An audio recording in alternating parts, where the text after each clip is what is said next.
तब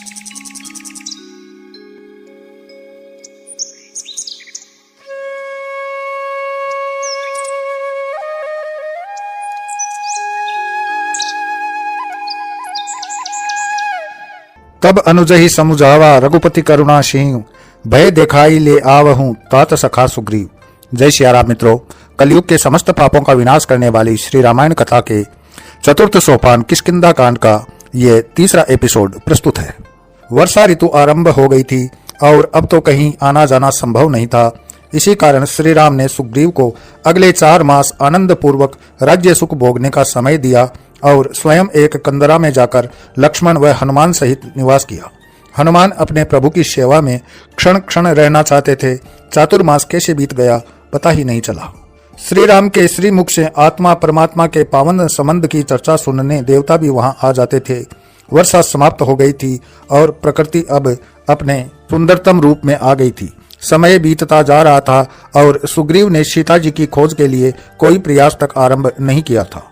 श्री राम के धैर्य की परीक्षा धीरे धीरे समाप्त हो रही थी। अतः श्री राम समझ गए कि कई बार सुख वैभव मिलने पर कृतज्ञता भी आ जाती है। जीव का स्वभाव ही ऐसा है कि वह प्राप्ति के माध्यम और कारण को विस्मृत करने लगता है। अब सुग्रीव को भी झिड़कना आवश्यक लगने लगा था। देवता मनुष्य आदि बिना भय के प्रीति नहीं मानते। श्री राम ने लक्ष्मण को आदेश दिया कि जाकर राजमद में लिप्त सुग्रीव को कुछ भय दिखाओ कि वह हमें साधारण तपस्वी ही तो नहीं समझ रहा है। उसने अपना काम बनाकर मित्रता की इतिश्री कर ली है। लक्ष्मण क्रोध में भरकर सुग्रीव के पास गए और सुग्रीव को रुद्र रूप दिखाया तो वह भय से थरथर कांप उठा और बार बार क्षमा याचना करता हुआ लक्ष्मण के साथ प्रभु राम के चरणों में आ गिरा।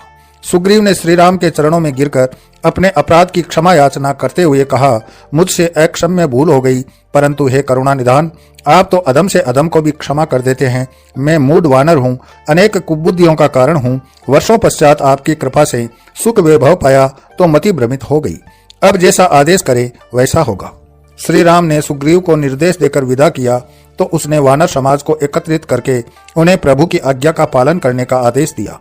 सुदूर वनों से वानरों को तत्काल वहां आने का आदेश भेजा गया तो कुछ ही दिनों में किष्किंधा शैल श्रृंखला वानरमय हो गई। भिन्न भिन्न रूप व आकार के वानर आ गए। सबके मन में हर्ष था कि वे प्रभु श्री राम के कार्य हेतु चुने गए हैं। प्रभु बड़े करुणा निधान है। सब सामर्थ्य होते हुए भी तुच्छ वानरों की सहायता ले रहे हैं और संसार में उनका मान बढ़ा रहे हैं। रीछ समाज भी इसी हर्ष में डूबा था। करोड़ों रीछ वानर उस शैल शिखर के चप्पे चप्पे पर दिखाई देने लगे थे। सुग्रीव ने उनकी टुकड़ियां बना दी और उनका नेतृत्व योग्य रीछ वानरों को सौंप दिया। अब सब प्रभु का आशीर्वाद लेकर सीता जी की खोज में चलने को तैयार थे। श्री राम ने हनुमान को समीप बिठाकर उनके बल बुद्धि और विवेक का गुणगान किया और कहा कि इस कार्य को वे ही सिद्ध कर सकते हैं। हनुमान पुलकित हो गए। प्रभु ने कहा है तो यह अटल सत्य है। श्री राम ने हनुमान को अपनी मुद्रिका देते हुए कहा, जब सीता मिल जाए तो पहचान के रूप में उन्हें यह मुद्रिका दे देना, जिससे उन्हें किसी प्रकार का संदेह न रहे।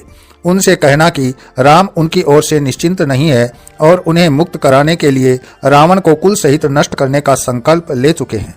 उनसे यह भी कहना कि हे जनक दुलारी, पृथ्वी लोक पर केवल सुख ही सुख होते तो बड़ी निरस्ता हो जाती। दुखों के मिश्रण से तो जीव इस धराधाम पर आनंद प्राप्त करता है। हनुमान ने श्री राम का संदेश आत्मसात कर लिया और प्रभु की आज्ञा से यूथ के यूथ सीता जी की खोज में चल पड़े। सुग्रीव ने सबको चेतावनी दी कि यदि महीने भर की अवधि में सीता जी की खोज न करके लौटे तो मेरे हाथों मारे जाओगे। रीछ और वानरों के दल चारों दिशाओं में जय सियाराम का घोष करते हुए सीता जी की खोज में निकल पड़े।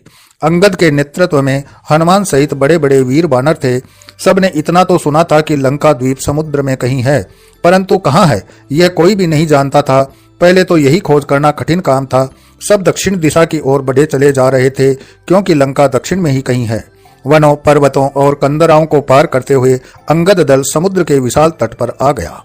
सामने अथाह जल राशि और उन्हें कोई मार्ग नहीं सूझ रहा था। समुद्र तट पर वानर भालू अपने स्वभाव के विपरीत मौन बैठे थे, जो उनके मन में उत्पन्न निराशा का संकेत था। यहाँ से कहाँ जाएं? उन्हें कोई मार्ग नहीं सूझ रहा था। वे आपस में बातें करने लगे। उनसे अच्छा तो जटायु ही रहा, जिसने प्रभु की सेवा में प्राण देकर सदगति प्राप्त कर ली। वे तो प्राण भी देते हैं तो भी प्रभु की कृपा नहीं होगी, क्योंकि उनके कार्य में कोई प्रगति नहीं हुई। वानरों के बीच हो रही यह निराशाजनक बातचीत वहीं पर्वत की खोह में आराम कर रहा एक वृद्ध गिद्ध भी सुन रहा था। उसका नाम संपाति था और वह जटायु का भाई था। जटायु की चर्चा सुनकर वह बड़ी कठिनाई से सरकता हुआ गुफा से बाहर आया, क्योंकि उसके पंख जले हुए थे। जवानी में अपने बल के घमंड में दोनों भाई जटायु और संपाति उड़ान भरकर सूर्य की ओर चल पड़े थे। जटायु ने बुद्धि से काम लिया और ताप तेज होने पर वह तो लौट आया, परंतु संपाति अभिमान में आगे ही बढ़ता चला गया और उसके पंख जल गए। वह उस स्थान पर आ गिरा और तब से वहीं पड़ा हुआ था। यदि भाग्यवश कभी उसे कोई शिकार मिल जाता तो वह अपना भोजन कर लेता, अन्यथा भूखा रहकर ही समय बिता रहा था।